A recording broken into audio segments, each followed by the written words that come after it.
The scene is set in Nobility Hill. Once again, John Stanhope, Prince of the City, goes about his plan to increase his influence within the police force. He has already conditioned one key member of the new Sarum PD, and now that a week has passed, it is time for him to have his other meetings with his two other marks. Today in Nobility Hill, he is hosting a charity luncheon. Well, more like a charity late supper. His new charity, Last Hope, helping the poor and unfortunates within the city who are blighted with medical bills they cannot pay in poverty-stricken areas. He has invited some of the cream of the crop from his last party for a much more intimate gathering.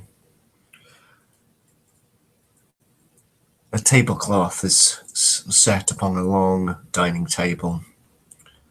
Small nibbles and glasses of wine are being handed round the beautifully suited ladies and gentlemen. John glides amongst the different crowds, laughing and joking, and shaking hands. With the mayoral election, many ambitious kind are starting to work with different rooms, attempting to find sponsorship, attempting to find financial supporters in their various different runs for either political or public office.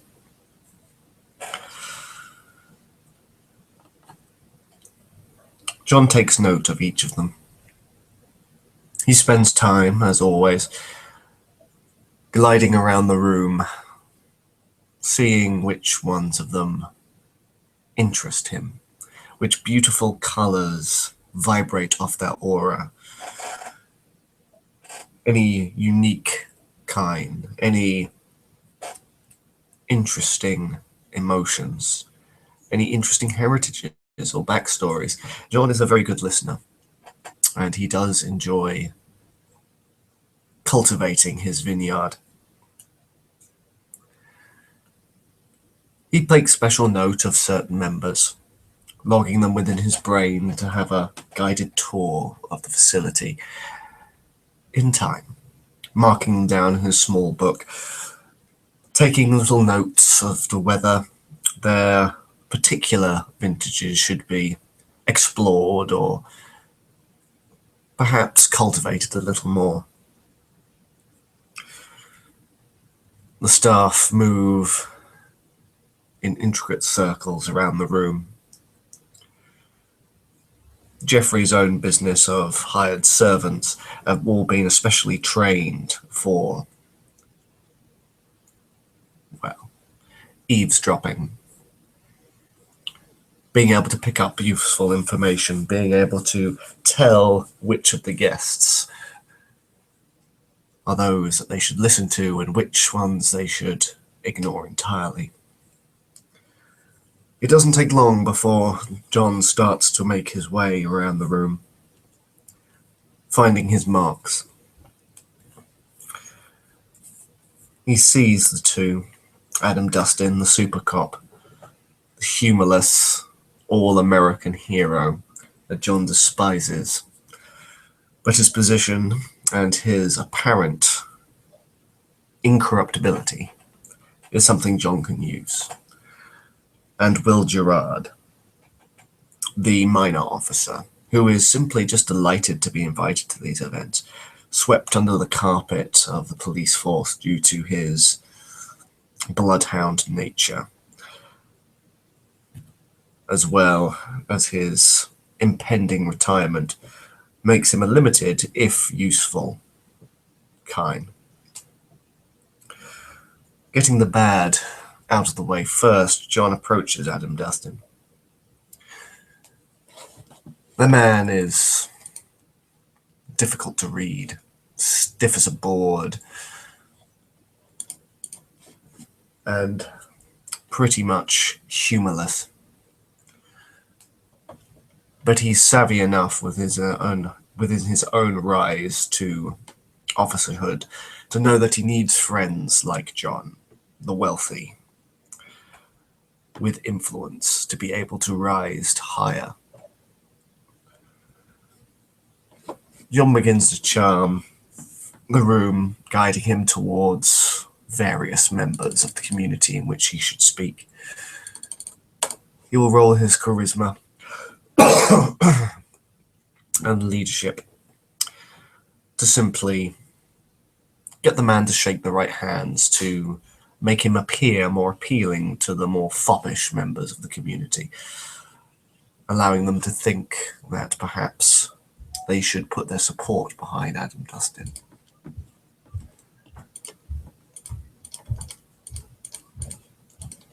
One, two, three, four, five, six, seven, eight. With 8 successes, John is the picture-perfect English gentleman.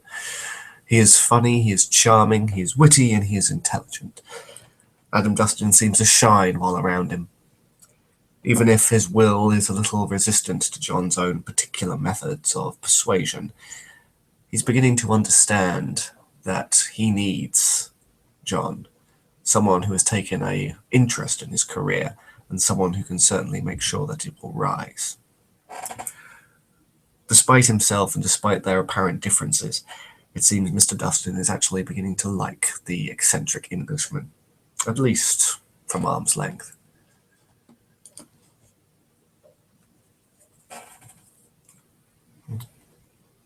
Once they have separated themselves from the fawning praise of the other guests, he speaks very plainly. Adam, he says, the city needs you, but you need to understand the way this works. Being good at your job is simply not the only way you're going to be able to do this. Other members of the police force have better acquaintances. It's never what you know, it's who you know. And you're very lucky to count me as a friend. You can trust me. Emphasizing the last, simply to make things a little easier for himself later down the road. John rolls his mesmerize, taking note that the lieutenant has higher willpower than most mortals.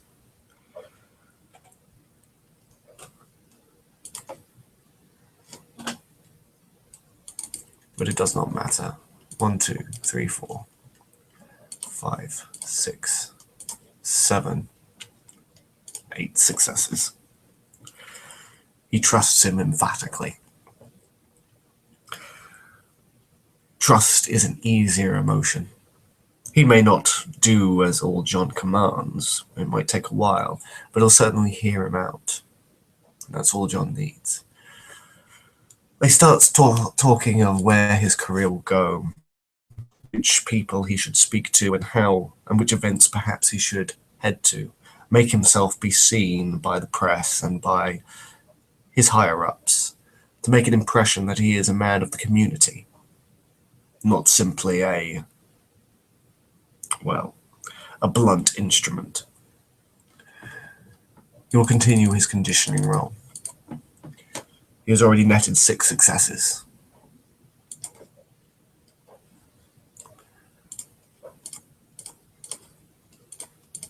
With 6 more, he's reached 12 of 15 in which he needs.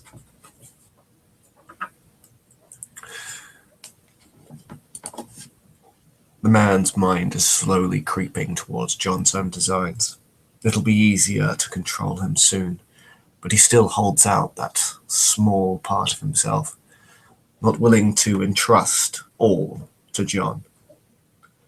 But it's not like he doesn't have time, and his mesmerized command will certainly make him more pliable in the future. John apologizes and extracts himself from Mr. Dustin, leaving him in the capable hands of a rather charming young woman.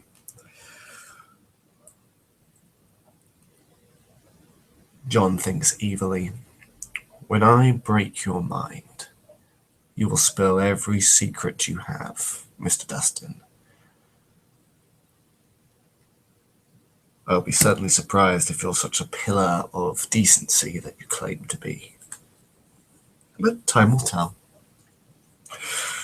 Next, he finds Will Gerard, the DMV officer in charge of the paperwork and the evidence lockers and all other manner of busy work that most people overlook.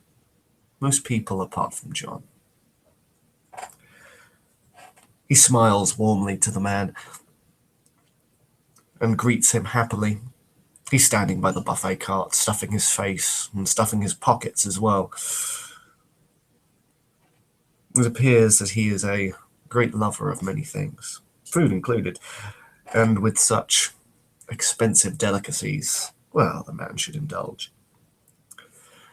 John will start to speak to him over the charity, which he took great interest in. Not surprising, the man has a heart condition and relies entirely upon his police pension to make sure that he can survive his winter years. John will slide into the conversation that perhaps he should open up the charity, if they have enough money, to public servants, trying to hint at the fact that he could be taken care of.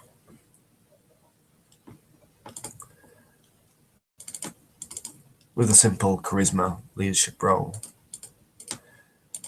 and 5 successes, he continues being the man's confidant, being the man's trusted friend. Mr. Gerard is at least a little bit more interesting. He seems like the jolly older man, but there is venom to him. There is spite. There is a bloodlusting ambition to conquer his political rival. And John finds that appealing. It's a tool to be used. And Mr. Gerard has led him towards this politician so readily. John still hasn't decided what exactly he'll do with this gentleman. But I'm sure it will not be pleasant.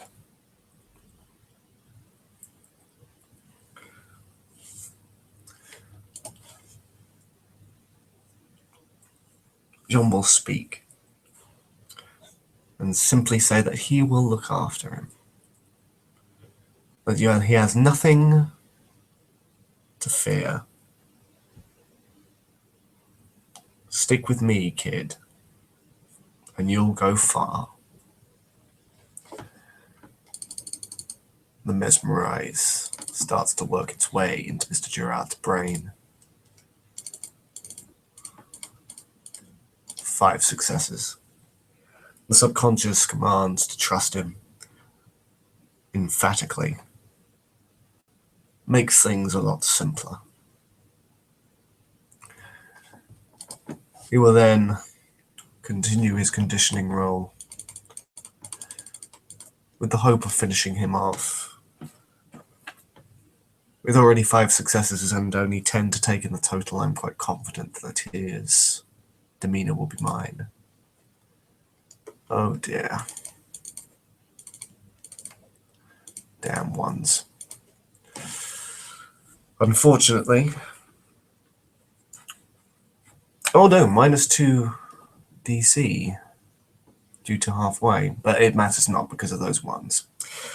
So only 9 to 10. John will have to have a private meeting with both of them to complete the conditioning. Something that should be quite easy with the mesmerize commands. He will make sure that he will put it into his schedule to see them tomorrow. Nearly done. John glides away, taking a look in the balcony, speaking briefly to Alfred and Geoffrey over the particulars of the evening, attempting to see if anything interesting is occurring. They've raised quite a bit of money already. Not that his own finances are lacking, but it is always good to allow the upper crust to feel that they're contributing to the betterment of the poor. It allows them to alleviate their guilt.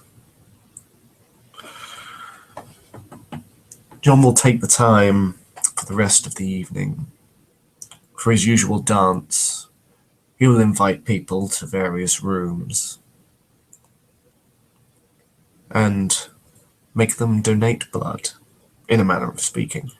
Others, who he has not quite tested, he will simply take a simple injection, a vial of blood for him to test and taste, to see if they can be called again. In all these parties, John specifically goes through his little black book, inviting members he wishes to bring along. This way he increases his herd, as well as increasing the amount of opportunity there is for him to feed with his condition. He will roll his charisma, and I suppose it would be subterfuge.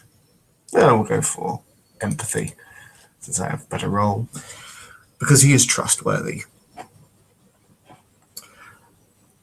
He has 2 dots in herd and domain of 5. In ability hill, the DC is 8, making it a DC of 3. A bountiful feast of multiple kindred. John doesn't exactly know what to do with all this blood. 1, 2, 3, 4, 5, 6, 7, 8, 9, 10, 11, 12. Easily 6 members of this party are capable for John's tastes. Oh no, I should say it's +1 DC because he's Ventrue. But still, enough to fill him and them more. He takes his fill, savouring each delicate taste, not wanting to take too much, simply putting a drink in their hand, a Bucks Fizz to make sure that they're not too wobbly on the way home. Nothing to injure them, simply a little lightheaded from the drink, of course it is.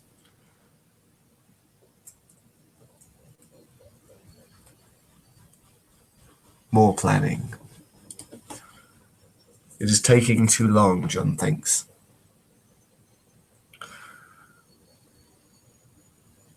The neonates have not come with their influence. The Ventrue elders have not replied to him with a sportivist praxis.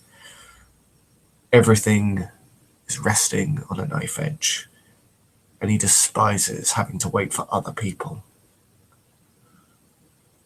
So close to gaining control, to having his position fortified, safe. But patience is something John learned many years ago. Good things come to those who wait.